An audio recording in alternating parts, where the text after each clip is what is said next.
Entonces, cuando hablamos de estos fármacos, que son los llamados antihipertensivos, justamente su efecto o blanco terapéutico está en los parámetros hemodinámicos de la presión. Entonces, tú sí o sí, miren, la conclusión final de todo lo que hemos hablado en presión es que presión era gasto por resistencia. Y gasto era igual a frecuencia por volumen. Por lo tanto, la presión queda así, ¿no? La presión es frecuencia por volumen por resistencia. Eso es presión. Entonces, si tú quieres bajar la presión en un paciente, o sea, un antihipertensivo, quieres bajar la presión, ¿qué tienes que hacer? Bajar la frecuencia, bajar el volumen o bajar la resistencia. Tienes que bajar cualquiera de esos tres parámetros. Entonces, la pregunta es, ¿quién baja la frecuencia? ¿Cómo bajaría la frecuencia? Haciendo esto, pues, ¿no es cierto? Inhibiendo la actividad simpática. Al inhibir la actividad simpática, bajo la frecuencia cardíaca. ¿Ya está? Ese es un antihipertensivo. ¿Cómo bajo la volemia? Con fármacos que disminuyen el agua y el sodio. ¿Quiénes son? Los diuréticos. ¿Qué hacen los diuréticos? Bajan la volemia. ¿Ya está? ¿Y cómo bajo la resistencia?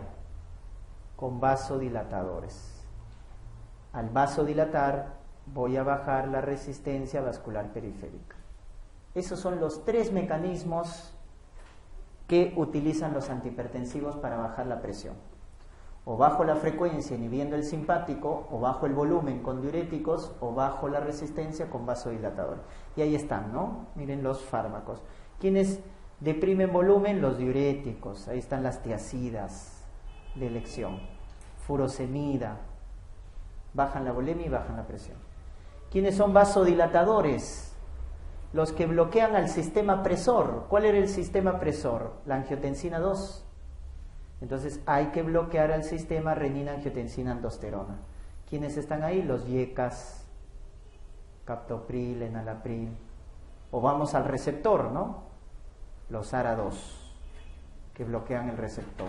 Los sartán, valsartán.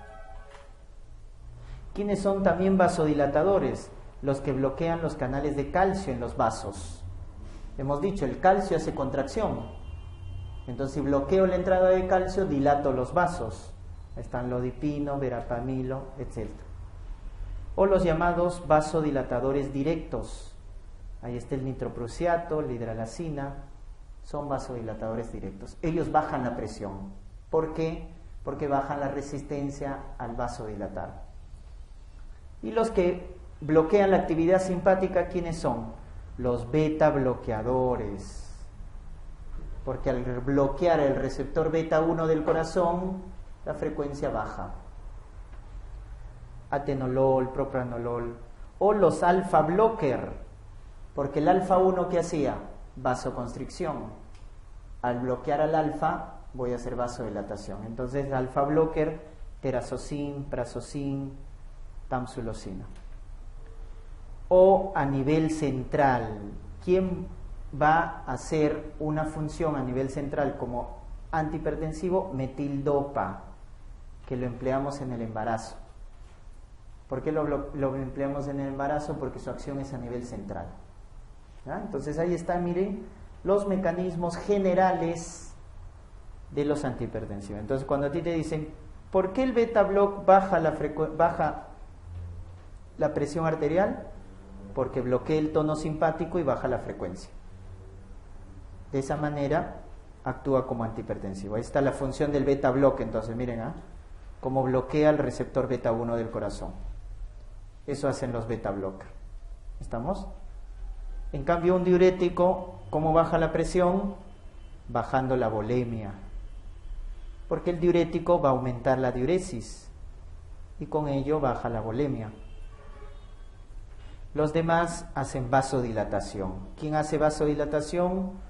Los YECAS, porque bloquean a la angiotensina 2, ¿no? O sea, hay inhibidor, miren, hay un inhibidor directo de la renina o los YECAS o los que bloquean los receptores de la angiotensina, que son los ARA2, o los bloqueadores de canales de calcio en los vasos. Miren, si no entra el calcio, no hay contracción. Entonces, ¿qué de común tiene el calcio antagonista, el ARA2, el IECA? Que hacen vasodilatación. Y al vasodilatar cae la resistencia. Y acuérdense que hay vasodilatadores directos, como el nitroprusiato, la hidralacina, o los alfa blocker, que bloquean el tono simpático de los vasos, como el prazosine, el terazocin. ¿Y quién es el que actúa a nivel central? Metildopa es el que actúa a nivel central. ¿Y qué es el metildopa? Es un agonista alfa-2. ¿Qué hacía el alfa-2? ¿Cuál era la función del alfa-2? Inhibía la liberación de norepinefrina. Al estimular, al ser un agonista, estás potenciando su función. O sea, estás deteniendo que la norepinefrina se libera. Por lo tanto, va a ser un antihipertensivo, porque la norepinefrina hace vasoconstricción. Las catecolaminas estaban dentro de los sistemas que aumentaban la presión arterial. Lo hemos visto acá. Entonces tienes que integrar todo eso. Miren, acá las catecolaminas aumentan la presión. Entonces, ¿cómo inhibo la liberación de catecolaminas? Estimulando al alfa-2. Eso hace el metildopa. Por eso el metildopa es un agonista alfa-2. Eso es fármaco. Porque si no sabes qué es metildopa, entonces no sabemos farmacología como tal, ¿no? Y lo que nos diferencia de otros profesionales al médico es saber por qué lo damos, cuál es el mecanismo de acción, por qué lo utilizo y qué reacciones adversas tiene. Si yo eso sé de un fármaco, me voy a diferenciar. Pero si sé metildopa, lo doy en la preeclampsia, pero no sabes por qué hace, entonces no hemos desarrollado bien este capítulo, ¿no? La parte de farmacología. Entonces, las catecolaminas aumentan la presión. ¿Con qué inhibo su liberación? Estimulando al alfa-2. Eso hace el metildopa. ¿Con qué bloqueo la angiotensina? Con YECAS, con ARA2. ¿Estamos? Ya está. Muy bien. Entonces, ese es el mecanismo de la presión. Entonces, nuevamente, miren, presión, gasto por resistencia. Y gasto es frecuencia por volumen. Eso es lo que hemos aprendido de fisio. Entonces acá le añadimos fármaco, ¿no? ¿Cómo bajamos la frecuencia? Miren, beta bloco. ¿Cómo bajamos el volumen? Diuréticos. ¿Y cómo bajamos la resistencia? Vasodilatando. Ahí está YECA, ARA2 y calcio antagonistas. Vasodilatan. ¿Estamos? Ese es el principio general de la terapia antihipertensiva. Entonces, tú ya sabes de entrada que un diurético baja la presión porque baja la volemia, ¿no es cierto? Baja la volemia. Entonces lo hemos hablado. Muy bien. Y hay varios tipos de diurético, ¿ya? Entonces en esta imagen, por ejemplo, el diurético más importante para bajar la presión en un paciente crónico es tiazidas. Tiazidas es el principal antihipertensivo. Dicho sea de paso, es el más antiguo y más conocido. ¿Y dónde trabaja tiazidas? Miren, en el túbulo contorneado distal, inhibiendo el transporte de sodio, inhibiendo la reabsorción de sodio. Entonces el principio de los diuréticos es que es un natriurético. Es un natriurético. Es decir, elimina sodio por la orina. Y al eliminar sodio, recuerden que el sodio va con agua. Entonces lo que hace el diurético es aumentar sodio y agua en la orina. ¿Qué estoy haciendo? Aumentando la diuresis. Porque estoy eliminando sodio. Y al aumentar la diuresis bajo la volemia. Con eso bajo la presión. Entonces lo que hacen los diuréticos como principio es que se elimine más sodio. Con ello se bota más sodio y más agua, bajando la volemia. Entonces, ¿dónde trabajan las tiazidas? En el túbulo distal, inhibiendo la reabsorción de sodio. Miren, ahí está el transporte. Eso es lo que inhibe, la reabsorción de sodio. En cambio, la furosemida trabaja acá.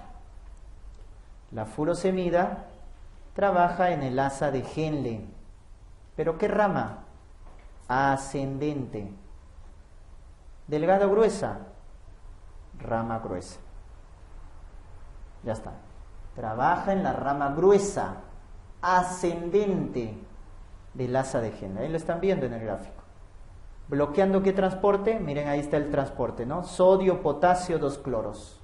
El cotransporte, sodio, potasio, 2 cloros. Ahí trabaja la furosemida, diurético de asa. En cambio, la espironolactona es el llamado diurético ahorrador de potasio. ¿Dónde trabaja la espironolactona? Bloqueando a la aldosterona. Es el antagonista de la aldosterona. Acá trabaja la espironolactona. Y este otro diurético, llamado inhibidor de la anidrasa carbónica, trabaja en el túbulo contorneado proximal, bloqueando a la enzima anidrasa carbónica. Bloqueando a la enzima anidrasa carbónica. Ya está. Entonces, ¿qué diurético trabaja en el túbulo proximal? Los inhibidores de la anidrasa carbónica. Ahí tenemos la acetazolamida. ¿Qué diurético trabaja en el asa de Henle? Rama gruesa ascendente, furosemida. En el túbulo distal, tiazida. Y en el túbulo colector, la espironolactona, bloqueando a la aldosterona en el túbulo colector. ¿Ya? Y está entonces el mecanismo. Ya está. ¿Quiénes son los más importantes entonces? Tiazidas.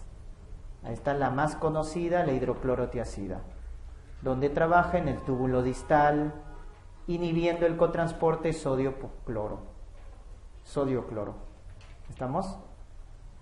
Por lo tanto, miren, esto es en la orina, aumenta la excreción de sodio, aumenta la excreción de potasio y de magnesio. Pero una diferencia importante de la tiazida: reabsorbe calcio. Es el único diurético que te va a conservar calcio, te va a reabsorber calcio. Por eso cuando te digan hipertenso con osteoporosis, ¿qué antihipertensivo le doy? Tiazidas. ¿Por qué al paciente hipertenso con osteoporosis le doy tiazidas? Porque las tiazidas reabsorben calcio. En cambio, en un cuadro agudo, ¿quién empleamos? Furosemida. Furosemida es el diurético de asa. Ahí está, furosemida. ¿Cuál es la importancia? ¿Por qué lo doy en el cuadro agudo? Porque es el más potente de los diuréticos. Es el más rápido en actuar. Por eso lo utilizo en las emergencias hipertensivas. Cuadro agudo. Si es cuadro crónico, tiazidas para el paciente crónico. Pero en la emergencia utilizo furosemida, porque es más potente, es el más rápido. ¿Dónde actúa? En la asa de Henle, rama gruesa, ascendente, bloqueando el cotransporte, sodio, potasio, 2 cloros. Miren, aumenta la excreción de sodio, aumenta la excreción de potasio, y esta es la diferencia con la tiazida. Aumenta la excreción de calcio. Mientras que la tiazida te reabsorbe calcio, la furosemida te bota calcio, ¿no? La furosemida te bota todos los electrolitos, sodio, potasio, cloro, calcio, todo. En cambio la tiazida te reabsorbe calcio. Y miren qué importancia con el flujo renal. Miren qué hace la furosemida. Aumenta el flujo plasmático renal. Por eso, si un paciente tiene hipertensión arterial y tiene insuficiencia renal aguda, en una insuficiencia renal aguda, ¿qué le damos al paciente para que orine? ¿Cuál es el diurético que podemos emplear en falla renal? Furosemida. La furosemida es el que empleamos en injuria renal. Los demás no podemos emplear. El único diurético que se emplea cuando hay insuficiencia renal es furosemida, recuérdense.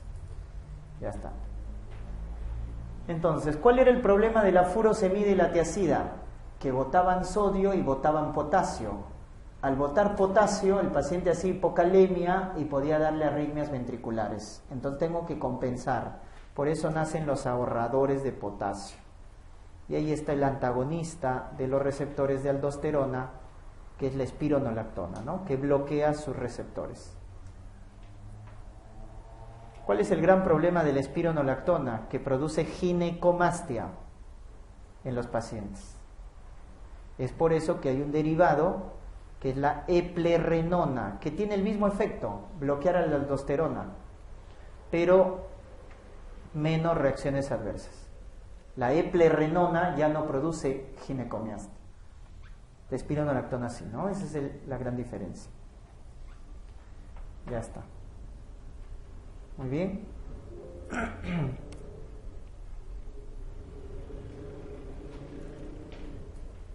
Ahora, entonces, eso es con respecto a los diuréticos, ¿no es cierto? Donde actúan y su mecanismo. Entonces, lo otro que debes acordarte es la reacción adversa. En el caso de las tiazidas, su reacción adversa es que aumentan el ácido úrico. Por eso en los pacientes con gota están contraindicados. Aumentan los lípidos, ojo, triglicéridos, colesterol.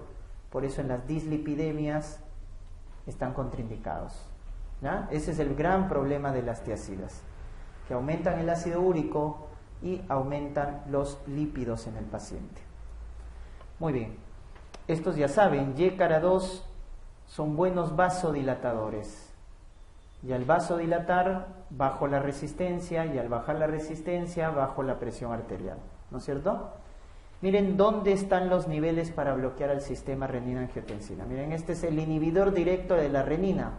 Sí, ese fármaco se llama alisquiren. Inhibidor directo de la renina, alisquiren. O puedo bloquear acá, ¿no? A la ECA. ¿Cómo se llaman esos fármacos? YECA, enalapril, captopril, lisinopril. Los YECAs bloquean la producción de angiotensina y miren el efecto del YECA. Aumentan la bradicinina. Entonces, ¿qué hacen los YECAs? Aumentan vasodilatador y disminuyen vasoconstrictor, que es la angiotensina. Y si quiero un bloqueo más específico, bloqueo a su receptor malo. ¿Quién es su receptor malo? El AT1. Esos son los llamados BRAT o ARA2. Bloquean el receptor AT1, ¿no? Valsartán, candesartán, olmesartán. Esos son los 3 niveles para bloquear el sistema renina-angiotensina-aldosterona, ¿no? Entonces, cuando te digan, ¿qué hace el inhibidor directo de la renina? El alisquiren, miren, bloquea desde arriba, ¿no? Por eso la renina disminuye, la angiotensina 1, la angiotensina 2 disminuye. En cambio, ¿qué hace el YECA? Ojo, el YECA aumenta la renina, porque su bloqueo es más periférico. Lo que hace el YECA es bajar a la angiotensina 2 y aumenta la bradicinina. En cambio, el más específico, el BRAT, bloqueante receptor de angiotensina, o más conocido como ARA2, miren, también aumenta la renina, también aumenta la angiotensina 2, miren la diferencia, aumenta la angiotensina 2, ¿por qué? Porque el bloqueo es periférico. Lo que hace el BRAT es inhibir, ¿a quién? Al receptor malo, y estimula al receptor bueno, que es el AT2. Bloquea al malo, que hace vasoconstricción, que es el AT1, y estimula al AT2, que hace vasodilatación. Eso hace el BRAT. Y miren, no aumenta la bradicinina. Esa es la gran diferencia con el YECA. El YECA aumenta la bradicinina, el ARA2 no. Y eso tiene que ver con los efectos adversos. Porque ¿cuál es el gran efecto adverso de los YECAs? Acá está, miren. El gran efecto adverso de los YECAs es producir tos seca crónica. Es la reacción adversa más frecuente. El 20% de los pacientes lo presentan. Es la reacción adversa más frecuente de los YECAs. ¿Y por qué se debe esa tos seca crónica? Por el aumento de las bradicininas. Por el aumento de las bradicininas. Por lo tanto, ¿quién no produce tos? El que no produce tos son los ARA2. Otro efecto adverso de los YECAs también es bajar la tasa de filtración glomerular. Por eso pueden empeorar un cuadro de insuficiencia renal. retienen potasio. Los YECAs elevan potasio. Elevan potasio, ¿estamos? Muy bien. Y son, igual que los ARA2, teratogénicos. Teratogénicos. ¿Ya? Los YECAs son teratogénicos. Muy bien, esa es la diferencia, ¿no? Miren, solo para decirles, el beta block que bloquea el tono simpático, ¿qué hace con la renina? Miren, lo bloquea. Porque ¿qué hacía el beta 1 en el riñón? El beta 1 aumentaba la secreción de renina. Por eso que el beta block también bloquea el sistema renina. ¿Ya? Bloquea también el sistema renina. Los calcio antagonistas no hacen nada con el sistema renina y los diuréticos potencian al sistema renina angiotensina.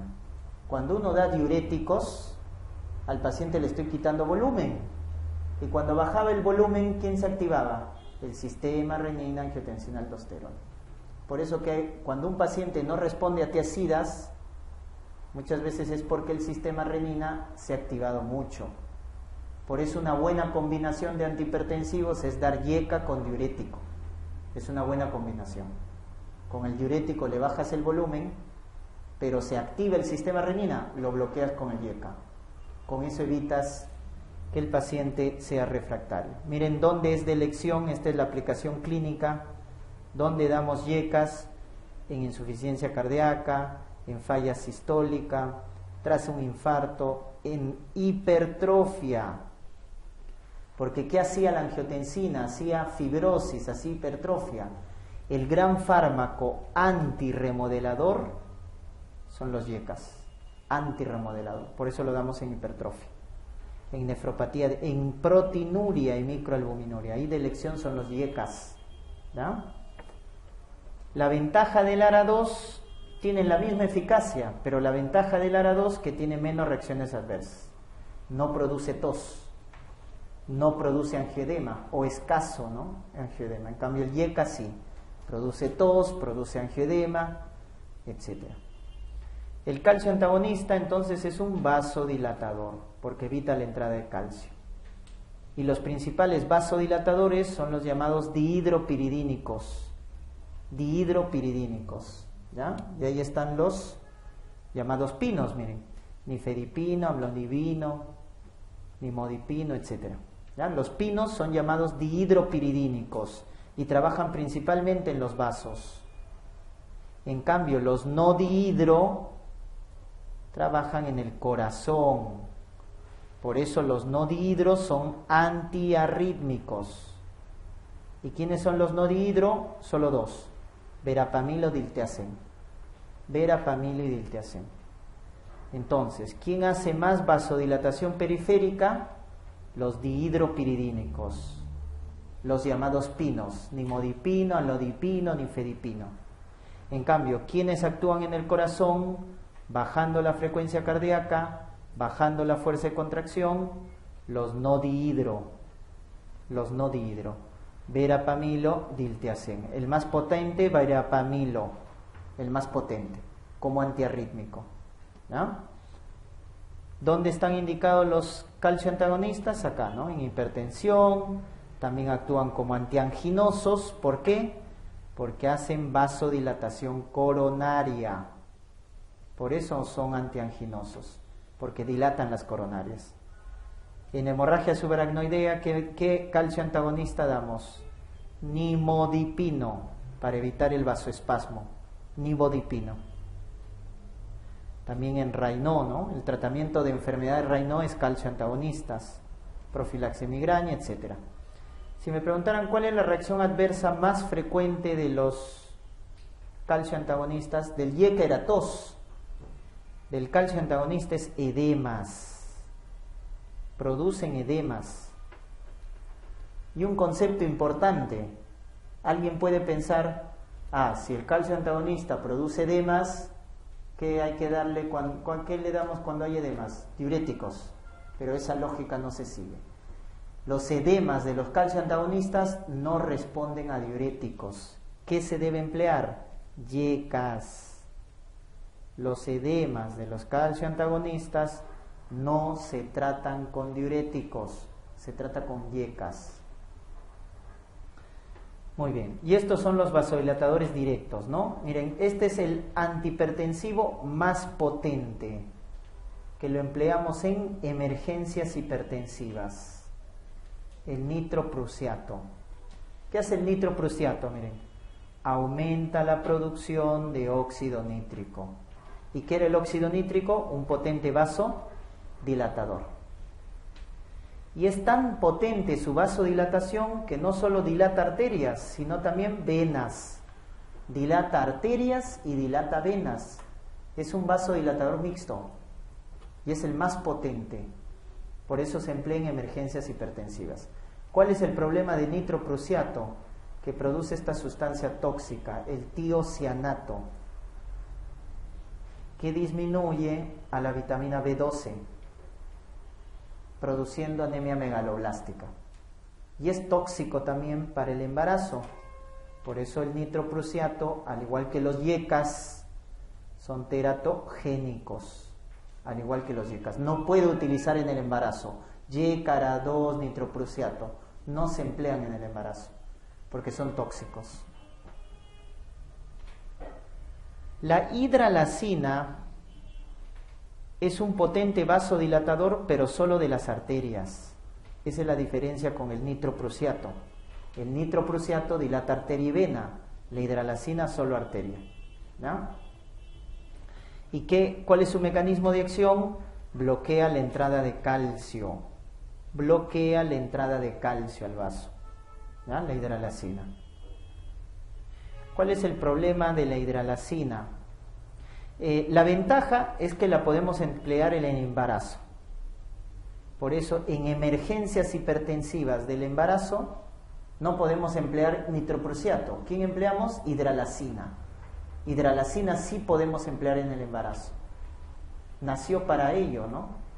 Porque ¿qué pasaba en la gestante? En la gestante no podíamos emplear nitroprusiato en las emergencias, cuando convulsionaba, cuando hacía preeclampsia severa. Entonces nace la hidralacina, que sí lo podemos emplear en el embarazo. Pero ¿cuál es el gran problema de la hidralacina? Que retiene agua y sodio. Retiene agua y sodio. O sea, congestiona al paciente.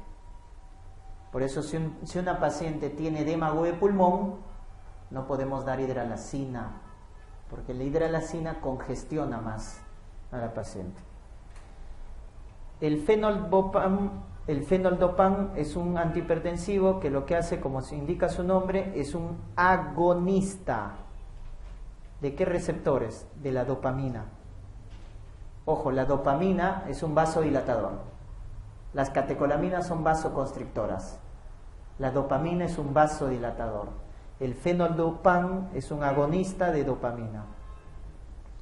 Y este de acá, el minoxidil o el diazóxido, miren, lo que hacen es estimular o abrir los canales de potasio.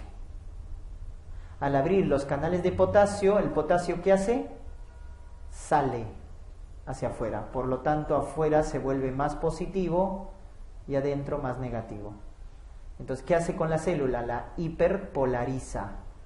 ¿Y qué es hiperpolarizar? Inactivar. Entonces, el minoxidil o el diazóxido estimula los canales de potasio, hiperpolarizando a la célula.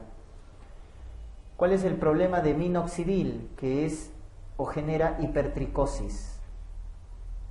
Por eso se emplea, esto lo emplean los dermatólogos cuando hay alopecia androgénica, ¿no? Hay en cremas minoxidil. Pero el gran problema del minoxidil, entonces, cuando lo utilizamos como antihipertensivo, porque es un vasodilatador directo, es que genera crecimiento de vellos, ¿no? Hipertricosis, es el gran problema. Pero eso también tiene aplicación, ¿no? En el área dermatológica. Se emplea en los casos de alopecia. Muy bien, los beta-block. El principio farmacológico más importante del beta-block es su selectividad, ¿ya? Su selectividad. Por lo tanto, clasificamos al beta-block, miren, en no selectivo cuando estimula al beta-1 y al beta-2. Es no selectivo. Selectivo cuando estimula solo al beta-1. y mixto cuando bloquea al beta y al alfa. Beta block mixto. Entonces, no selectivo, selectivo y mixto, ¿no es cierto? Tienes que acordarte del mixto. ¿Quiénes son los dos mixtos? Miren, carvedilol, que es el mejor beta block en ICC, y labetalol, que es el mejor beta block en preeclampsia, en el embarazo, en la mujer que tiene presión elevada. El carvedilol es el beta block mixto más importante en ICC y la betalol en preeclampsia, ¿no? Ambos son beta block mixtos. ¿Quiénes son selectivos? La mnemotecnia es MBA, acuérdate, MBA. Metoprolol, ahí está, bisoprolol y atenolol, ¿ya? MBA. Esos son los mixtos. Acuérdate esos tres: metoprolol, bisoprolol y atenolol. Todos los demás, la mayoría, son no selectivos, ¿no? El más conocido de los no selectivos, el propranolol. El timolol, que se emplea en glaucoma. ¿Qué beta block empleamos en glaucoma? Crónico, timolol. ¿Ya? Sotalol, nadolol, son no selectivos. ¿Ya? Muy bien. ¿Y a qué se llama esto de acá de ASI o sin ASI? Solo acuérdate el concepto. ASI significa actividad simpático-mimética intrínseca. Actividad simpático-mimética intrínseca. Entonces, ¿qué quiere decir? Un beta block, como principio farmacológico, bloquea al simpático, ¿no es cierto? Pero cuando un beta block tiene ASI, quiere decir que este beta block, cuando lo empleamos a dosis bajas, ojo, activa el simpático. Eso significa la actividad ASI. Cuando un beta block tiene ASI, quiere decir que a dosis bajas activa el simpático. El beta block bloquea al simpático. Pero cuando este beta block tiene ASI, sus dosis bajas activan al simpático. Eso hay que conocerlo porque debemos dar las dosis correctas. Entonces, ¿cuándo un beta block será mejor? Un beta block será mejor cuando es selectivo, porque solo se mete con el beta 1. Cuando no tiene ASI, porque si tiene ASI y le das una dosis incorrecta, corres el riesgo de activar al simpático en vez de bloquearlo. Entonces, esto es lo mejor, ¿no? Que sea selectivo para que tenga menos reacciones adversas y que no tenga ASI. Por lo tanto, ¿quiénes son los selectivos? MBA, acuérdate, metoprolol, bisoprolol, atenolol. ¿Y cuáles son los que no tienen ASI? CMP, carvedilol, metoprolol y propranolol. Y justo de cada tipo, ¿ah? Carvedilol, ¿qué era? Mixto. Metoprolol, selectivo. Y propranolol, no selectivo. Ya está. Tienes de cada grupo un representante que no tiene ASI. ¿Estamos?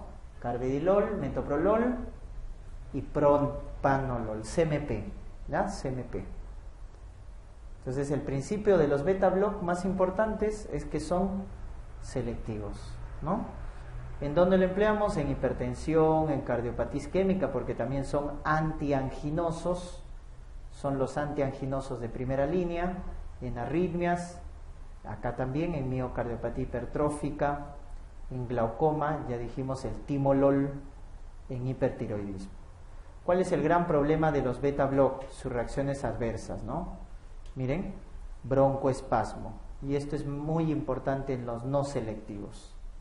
Paciente con asma, paciente con EPOC, mucho cuidado con el beta block, porque podemos inducir broncoespasmo. Cuando hay bloqueo, fenómeno de Raynaud, hipoglicemia o diabetes, ambos.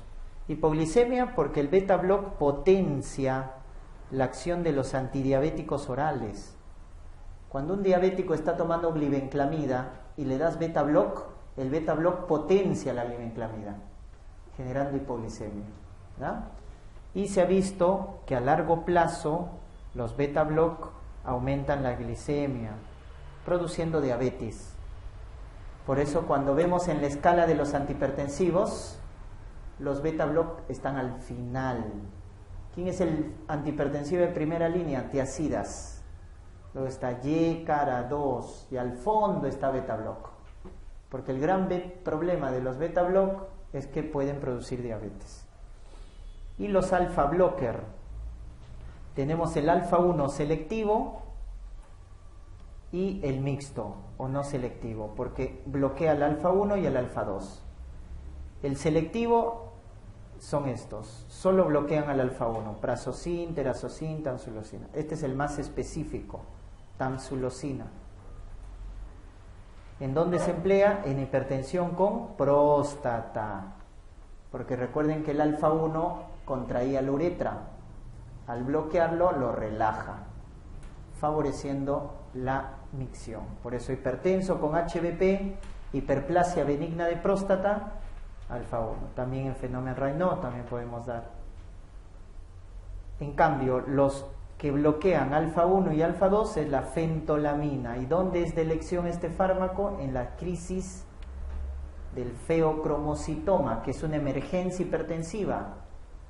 La crisis hipertensiva del feocromocitoma es una emergencia hipertensiva. Y empleamos fentolamina. ¿Ya? Feocromocitoma, fentolamina. ¿Qué hace la fentolamina? Bloquea alfa 1 para alfa 2.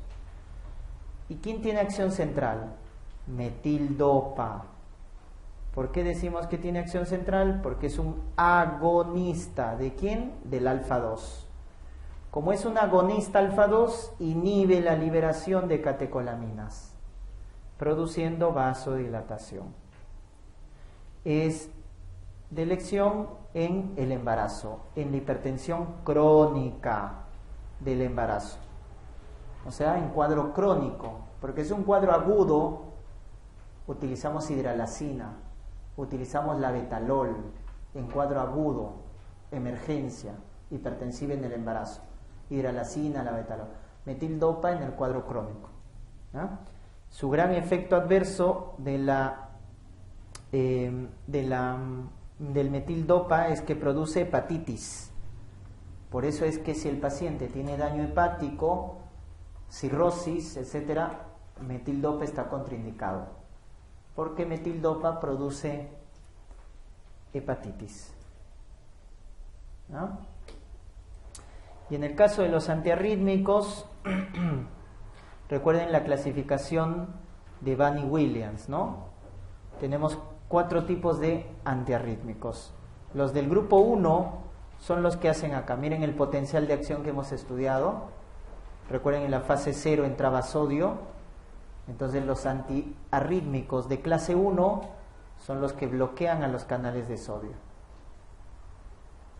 El de clase 3, el que bloquea los canales de potasio. El de clase 4 son los calcio antagonistas.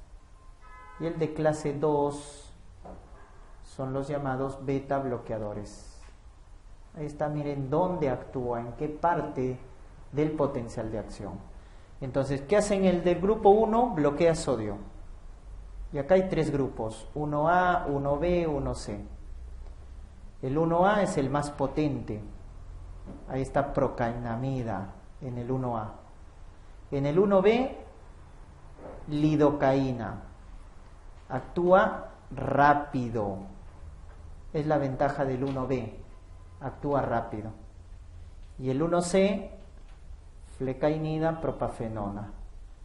El 1A y el 1B lo damos para arritmias ventriculares.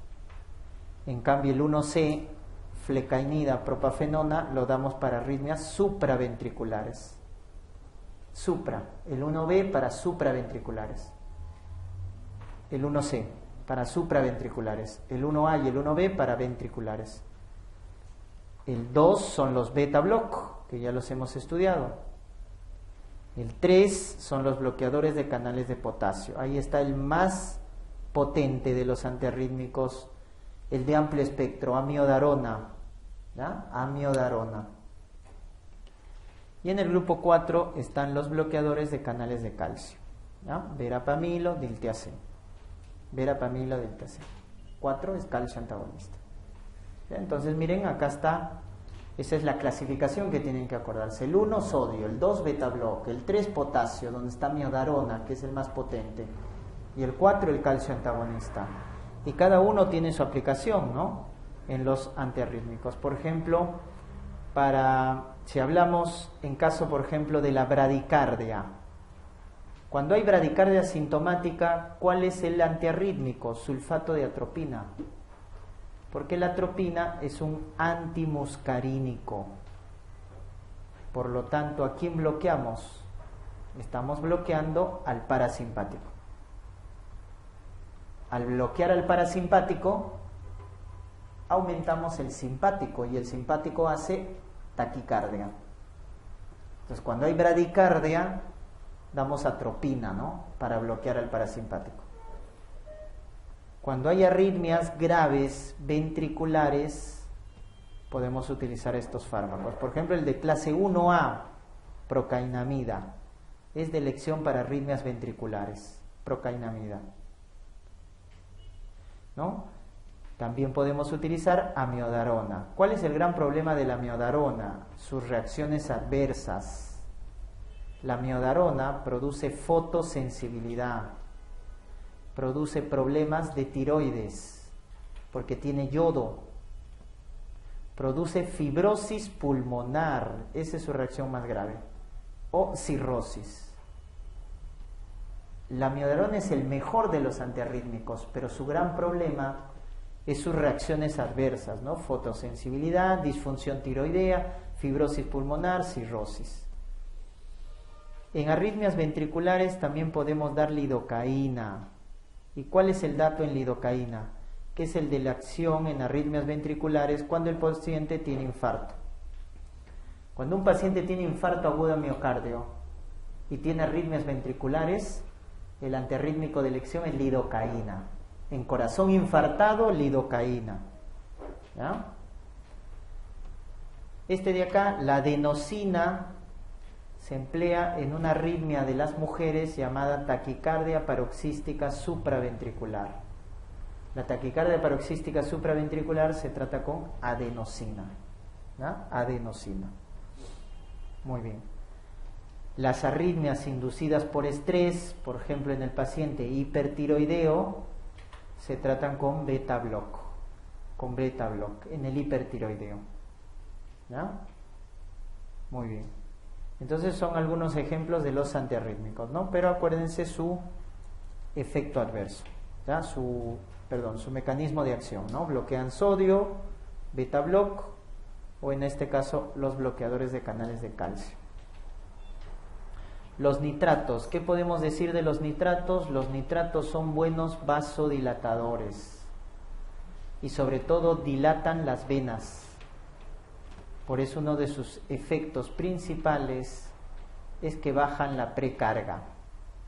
Bajan la precarga. Porque al dilatar las venas, la sangre se queda en las venas y disminuye el regreso a la sangre, bajando la precarga. ¿Estamos? ¿Y cómo actúan los nitratos? Aumentando la producción de óxido nítrico, igual que el nitroprusiato, ¿no? Aumenta la producción de óxido nítrico. La diferencia es que el nitroprusiato dilata arterias y dilata venas. El nitrato solo venas.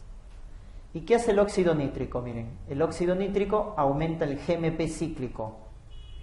Y el GMP cíclico bloquea la entrada de calcio, produciendo vasodilatación. El gran problema de los nitratos es la tolerancia. ¿Qué es la tolerancia? Es un paciente que se sensibiliza al nitrato, es decir, le doy nitrato 5 miligramos y hago vasodilatación. Nuevamente le doy nitrato 5 miligramos y ya no hace efecto. ¿Qué debo hacer? Aumentar la dosis. Entonces el paciente se sensibiliza al nitrato. Entonces cada vez tengo que aumentar la dosis. Pero el problema es que si aumento mucho la dosis, aparecen reacciones adversas. Por lo tanto, ¿qué se hace con los nitratos?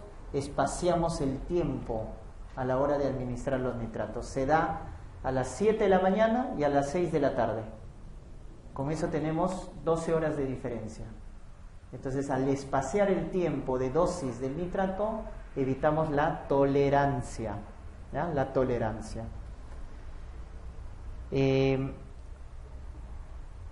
Tener cuidado en la interacción de los nitratos con los inhibidores de la fosfodiesterasa. Porque si combinamos nitratos con inhibidores de la fosfodiesterasa, hacemos mucha vasodilatación, el paciente cae su presión y puede desmayarse, hace síncope o incluso puede entrar en coma.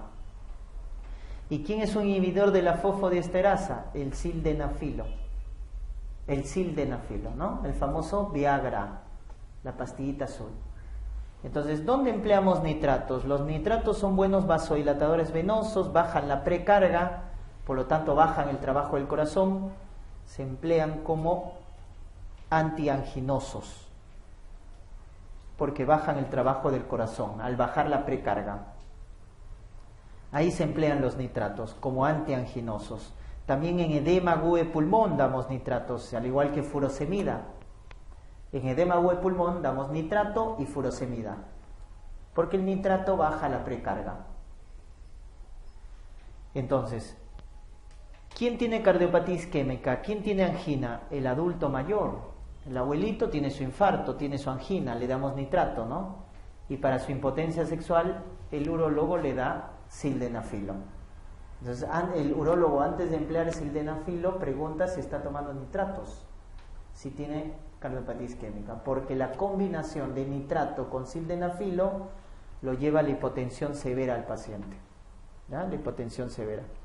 ¿Cuál es su reacción adversa más frecuente? Los nitratos, cefalea, por la vasodilatación cerebral. Cefalea. ¿No? Cefalea. Muy bien, acá está un resumen de los mecanismos de acción, ¿no? Miren, los nitratos, ¿qué bajan principalmente? La precarga. La precarga. ¿Ya?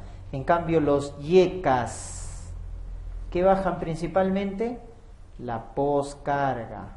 También bajan la precarga, pero principalmente la poscarga, ¿no? Son mixtos, porque bajan la pre y la poscarga.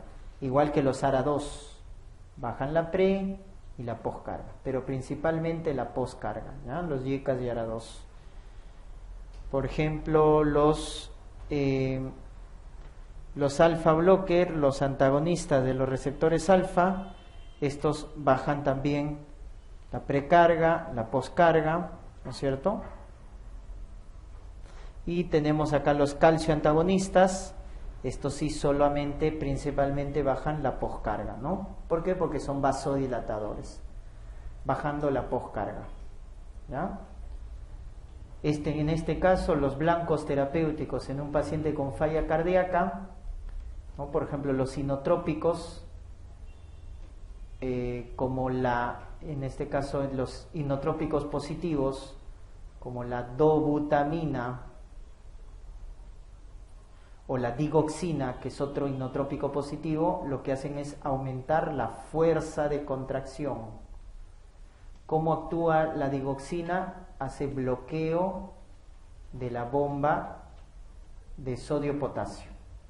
Bloqueo de la bomba de sodio-potasio. Con eso hace que aumente el calcio en el citoplasma de la célula. Y si había más calcio, más contracción. Por lo tanto, aumentaba la fuerza, ¿no? Los digoxina, dobutamina aumentan la fuerza de contracción. Los beta block bajan el tono simpático, que es importante en un paciente con falla cardíaca, ¿no? Los YECAS, los ARA2 bloquean al sistema renina-angiotensina-aldosterona. Recuerden, los YECAS son importantes antirremodeladores, muy importante en falla cardíaca, porque evitan el remodelado, ¿no? Entonces tenemos los YECAS, el inhibidor directo de la renina, que habíamos dicho es el aliskiren, inhibidor directo, o YECAS o ARA2.